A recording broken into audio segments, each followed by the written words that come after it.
આજ રોજ BJP દ્વારા ધોરાજી ખાતે ઉપલેટા અને ધોરાજી વિધાનસભાના મંડળોની સદસ્યતા અભિયાન અંગે કાર્યકર્તાઓની કાર્યશાળાનું આયોજન કરવામાં આવ્યું હતું।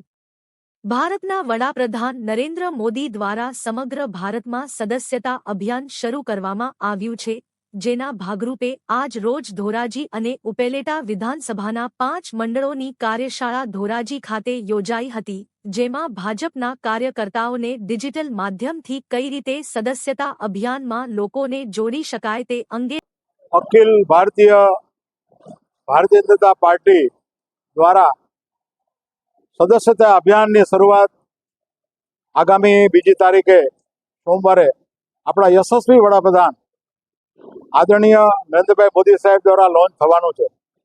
એના સંદર્ભમાં પ્રદેશ ભારતીય જનતા પાર્ટીના માર્ગદર્શન હેઠળ અને રાજકોટ જિલ્લા ભારતીય જનતા પાર્ટીના માર્ગદર્શન હેઠળ આજે અહીંયા ધોરાજીમાં કાર્યશાળાની શરૂઆત થઈ। ધોરાજી તાલુકા ધોરાજી શહેરની કાર્યશાળા અહીંયા સંપન્ન થઈ અને બપોર પછી ઉપલેટા શહેર તાલુકા અને ભાયાદરની કાર્યશાળા પણ થવાની છે।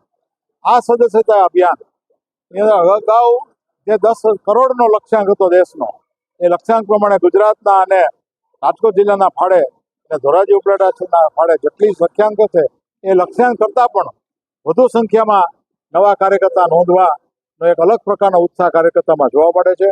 એના આ દ્રષ્ટિથી આજે આ કાર્યશાળાની અંદર જિલ્લા ભારતીય જનતા પાર્ટીમાંથી મનોજભાઈ રાઠોડ અને હર્ષુભાઈ સોજીત્રા માર્ગદર્શન આપવા માટે ઉપસ્થિત રહેલા અને અભૂતપૂર્વ પ્રતિસાદ કાર્યકર્તામાં જોવા મળ્યો છે।